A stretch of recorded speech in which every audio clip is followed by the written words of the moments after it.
भारतीय सेना में आई रेजिमेंट बनाने को लेकर काफी लंबे समय से मांग उठती आ रही है। इसी को लेकर गुरुग्राम के खेड़कीदोला टोल प्लाजा के पास अहीर समाज के लोगों ने अनिश्चितकालीन धरना दिया हुआ है।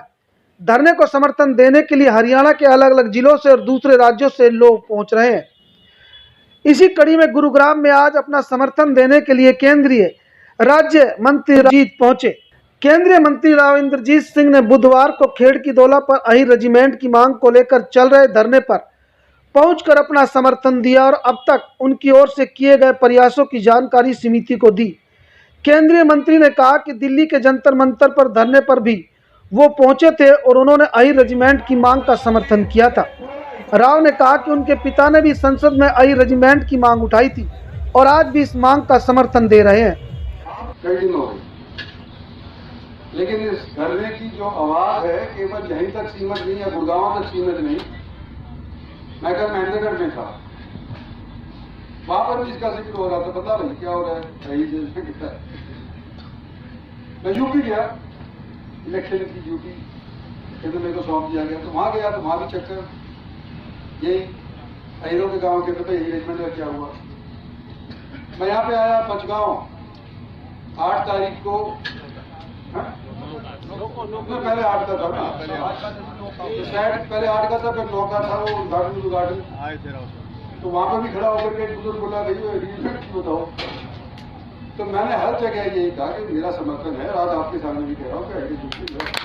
और मैं आपको इतिहास बताता हूँ, मैं अपना, बाकी तो देखो और बताएंगे, जो फौजी है वो बताएंगे, लेकिन शुरू के अंदर आज से कोई 5-6 साल पहले पार्लियामेंट के सामने धरना दिया था आप जैसे लोगों ने।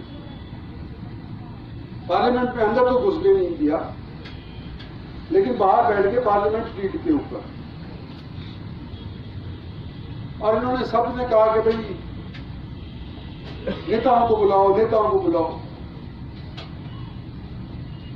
ना कोई एमएलए में गया, ना कोई एमपी में गया, और मैं बिना बुलाए चंद्र आज आया हूं ना, अपने आप जाकर के बैठ करके भाषण देकर। इस अवसर पर केंद्रीय मंत्री ने पूर्व रक्षा मंत्रियों को लिखे गए पत्रों का हवाला देते हुए बताया कि उन्होंने अहीर रेजिमेंट की मांग को लेकर तत्कालीन रक्षा मंत्री राजनाथ सिंह सहित निर्मला सीतारमण को भी इस संबंध में पत्र लिखे थे। केंद्रीय मंत्री ने कहा कि देश की आजादी के बाद से ही जाति के नाम से कुछ रेजिमेंट का गठन हुआ था, इसके बारे में भी जानकारी प्राप्त कर रहे हैं। और उन्होंने सरकार को यह भी सुझाव दिया, अगर जाति के नाम से रेजिमेंट मनाने में कोई अड़चन आती है तो अहीरवाल के नाम से रेजिमेंट का गठन किया जाए। केंद्रीय मंत्री ने कहा कि देश की रक्षा करने में सर्व समाज के लोगों का अपना बलिदान है, जिसमें अहीर भी शामिल है। उन्होंने कहा कि रजंगला का इतिहास आज भी वीर गाथा को गाता है। केंद्रीय मंत्री ने कहा कि हमने अंग्रेजों की हुकूमत के विरोध में विद्रोह कर देश की आज़ादी में योगदान दिया था। हो सकता है कि आज हमें उसी की सजा मिल रही हो, लेकिन देश के प्रति वफादारी हमारे खून में है। उन्होंने कहा कि अंग्रेजों से विद्रोह करने की सजा हमें मिल रही है, लेकिन अंग्रेजों की हाँ करने वाले को इनाम मिले हैं। राव इंद्रजीत जी ने हमारे से आश्वासन दिया है, उन्होंने पहले भी पत्रकार के थ्रू, अपने लेटर के थ्रू भेजा था, हम आपके साथ, और आज आपके बीच में आके आपने भी देखा होगा पूरा समर्थन देके गए हैं।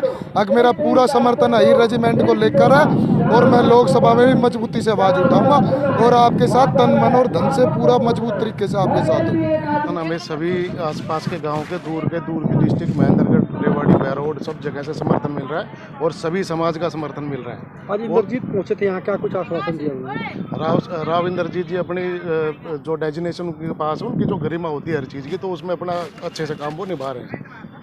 देखिए, अब जो ये आंदोलन है, ना ये किसी सरपंच का है, ना किसी लंबड़दार का है, ना किसी पंच का है, ना किसी एमएलए का है, ना किसी एमपी का है, ना किसी मिनिस्टर का है। ये आंदोलन अहीर रेजिमेंट का यादव समाज के लिए है, जो देश की रक्षा और सुरक्षा में सबसे ज़्यादा बलिदान देने वाली कौम है। उसे अपने हक की लड़ाई के लिए अहीर रेजिमेंट की जो मांग करती आ रही है, उसी के लिए इस आंदोलन को 4 फरवरी से यहाँ चलाया जा रहा है। और निश्चित रूप से आज इस आंदोलन में सभी 36 बिरादरी का हमें समर्थन मिल रहा है, और देश भर से हमारी बिरादरी के लोग इस आंदोलन को अपना समर्थन दे रहे हैं, अपना सहयोग दे रहे हैं। राव ने कहा कि लड़ाई लंबी हो सकती है लेकिन इसका फायदा आने वाली पीढ़ियों को मिलेगा। उन्होंने कहा कि वे सरकार के सामने यहाँ के लोगों की आवाज़ उठाते रहेंगे।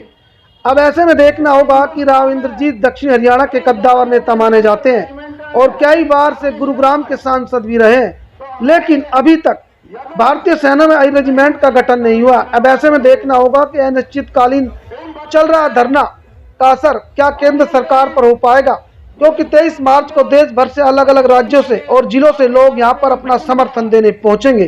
गुरुग्राम से जीडी न्यूज के लिए विजेंद्र कुमार।